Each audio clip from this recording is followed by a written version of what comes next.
জাতীয় শহীদ সেনা কর্মকর্তা দিবস উপলক্ষে বনানী সামরিক কবরস্থানে পিলখানায় হত্যাকাণ্ডের শিকার শহীদ সেনা কর্মকর্তাদের প্রতি ফুলেল শ্রদ্ধা জানিয়েছেন রাষ্ট্রপতি এবং প্রধানমন্ত্রী। অশ্রুসিক্ত নয়নে শহীদ সেনা কর্মকর্তাদের স্মরণ করছেন তাদের পরিবারের সদস্যরাও। স্বরাষ্ট্রমন্ত্রী সালাউদ্দিন আহমেদ জানিয়েছেন, পিলখানা হত্যাকাণ্ডে নতুন করে কোনো তদন্ত কমিশন করবে না সরকার। স্বাধীন তদন্ত কমিশন যেসব সুপারিশ করেছে সেগুলো বাস্তবায়নের চেষ্টা করবে সরকার। আরও জানাচ্ছেন জাহাঙ্গীর আকন্দ।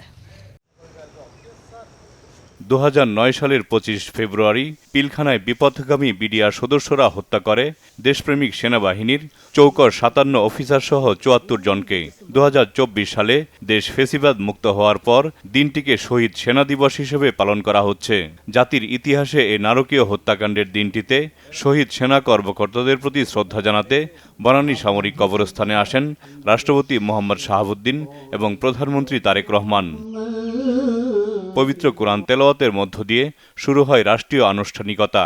প্রথমে রাষ্ট্রপতি মোহাম্মদ শাহাবুদ্দিন সেনা কর্মকর্তাদের প্রতি ফুলেল শ্রদ্ধা জানান। এ সময় কিছুক্ষণ নীরবে দাঁড়িয়ে থাকেন রাষ্ট্রপতি। পরে শহীদ সেনা কর্মকর্তাদের প্রতি শ্রদ্ধা জানান প্রধানমন্ত্রী তারেক রহমান। এ সময় কিছুক্ষণ নীরবে দাঁড়িয়ে থাকেন প্রধানমন্ত্রী। শহীদ সেনা কর্মকর্তাদের প্রতি শ্রদ্ধা জানান 3 বাহিনীর প্রধান। এ সময় শহীদদের স্মরণে 1 মিনিট নীরবতা পালন করা হয়। শহীদদের আত্মার মাগফেরাত এবং দেশ ও জাতির শান্তি কামনায় মোনাজাত করা হয়। পরে শ্রদ্ধা নিবেদন করেন এলজিআরডি মন্ত্রী মির্জা ফখরুল ইসলাম আলমগীর, স্বরাষ্ট্রমন্ত্রী সালাউদ্দিন আহমেদ, বিজিবির ডিজি, স্বরাষ্ট্র মন্ত্রণালয়ের সচিব এবং শহীদ সেনা কর্মকর্তা পরিবারের সদস্যরা। পরে সাংবাদিকদের এলজিআরডি মন্ত্রী মির্জা ফখরুল ইসলাম আলমগীর বলেন, দেশের মেরুদণ্ড ভেঙে দিতেই ষড়যন্ত্রকারীরা পিলখানায় নারকীয় হত্যাকাণ্ড ঘটিয়েছে। চৌকস 57 জন সেনা কর্মকর্তাকে হত্যা করে বাংলাদেশ সেনাবাহিনীর যে মনোবল এবং একই সঙ্গে বাংলাদেশের যে মনোবল সেটাকে ভেঙে দেওয়ার জন্য একটা গভীর চক্রান্ত হয়েছিল। আল্লাহর অশেষ রহমতে বাংলাদেশের জনগণ তাদের স্বাধীনতার সার্বভৌমত্বকে রক্ষা করবার জন্যে এবং একই সঙ্গে গণতন্ত্রকে রক্ষা করার জন্য তারা ঘুরে দাঁড়িয়েছে। স্বরাষ্ট্রমন্ত্রী সালাউদ্দিন আহমেদ জানান, বিডিআর হত্যাকাণ্ডের বিচার নিশ্চিতে কাজ করছে সরকার। গত অন্তর্বর্তীকালীন সরকারের সময়ে একটা স্বাধীন জাতীয় তদন্ত কমিশন গঠন করা হয়। ইন্টারিম গভর্নমেন্টের সময় এই রিপোর্ট তারা হাতে পেয়েছে। সেই রিপোর্ট বাস্তবায়নের জন্য তেমন কোনো পদক্ষেপ নেওয়া হয়নি। এই রিপোর্টটা পুরো না দেখেই কিছু কথা বলেছি যেগুলো আজকে সংশোধন করতে চাই।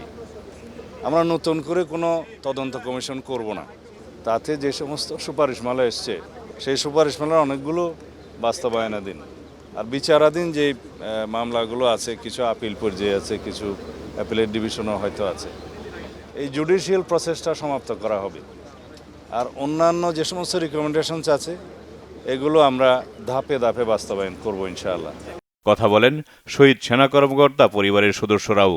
আমরা তো চাই যে সুষ্ঠু নিরপেক্ষ একটা বিচার। হ্যাঁ, আমরা 17 বছর ধরে আমার বাবা মাকে বর্বরভাবে মেরে ফেলা হইল। তো আমাদের তো 57 পরিবারের পৃথিবীটাই ধ্বংস হয়ে গেছে। বিচার তো চাইলে কি বিচার কারা করে, বিচার তো করে না। সবচেয়ে আমাদের বড় যেটা দুঃখ আর কি, আমরা আজ তো জানতে পারি না আমার ছেলের মাস থেকে। রাষ্ট্রীয় আনুষ্ঠানিকতা শেষে শহীদ সেনা কর্মকর্তাদের কবরের পাশে দাঁড়িয়ে অশ্রুসিক্ত নয়নে কবর জিয়ারত করেন তাদের পরিবারের সদস্যরা। শহীদ সেনা কর্মকর্তা পরিবারের সদস্যরা বলছেন, পিলখানা হত্যাকাণ্ডের পেছনে যেসব কুশীল অপরাধ জড়িত রয়েছে তাদেরকে চিহ্নিত করে বিচারের আওতায় আনতে হবে এবং যেসব মামলা চলমান রয়েছে তা দ্রুত শেষ করে দোষীদের শাস্তি নিশ্চিত করতে হবে। জাহাঙ্গীর আকন্দ, বাংলা ভিশন, বনানী সামরিক কবরস্থান, ঢাকা।